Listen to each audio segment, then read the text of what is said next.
शेरी ने बैटरी की मदद से चलने वाला चूल्हा ईजाद कर लिया, जिसका ईंधन गाड़ियों का इस्तेमाल शुदा मोबाइल होगा। पेशावर के रिहायशी समंदर खान का कहना था कि गैस की लोड शेडिंग की वजह से खासी परेशानी का सामना रहता है, इसलिए बड़ी मेहनत करके ये चूल्हा तैयार किया है। समंदर खान ने दावा किया कि ये चूल्हा 1 लीटर मोबाइल से मुसलसल 4 घंटों के लिए इस्तेमाल किया जा सकता है।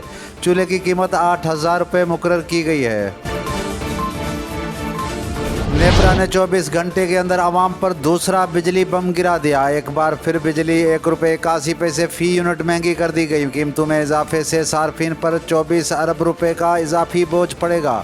सार्फिन से अगस्त के बिलों में वसूली की जाएगी। चीन ने पाकिस्तान के लिए 2 अरब 10 करोड़ डॉलर्स कर्ज की अदायगी मौखर कर दी। चीन के एग्जिम बैंक ने बाज़ाब्ता तौर पर पाकिस्तान को खत लिखकर आगाह कर दिया। हुकूमती ज़राए का कहना है कि पाकिस्तान असल मुआहदे के मुताबिक चीन को कर्जे की रकम अदा करेगा। तमाम 31 कर्ज मुआहदों की मुद्दत में 21 जुलाई 2023 से 30 जुलाई 2025 तक तोसी की गई है।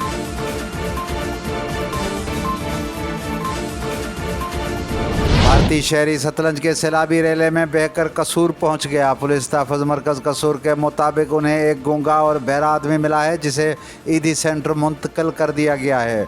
पुलिस का कहना है कि इस शख्स ने हाथ पर हिंदी में नाम लिखवा रखा है और इशारों से हिंदू देवता हनुमान का पुजारी बताता है। वो अपनों से मिलने के लिए हाथ जोड़कर इशारों से मुतालबा कर रहा है कि मुझे मेरे घर वालों तक पहुँचा दिया जाए।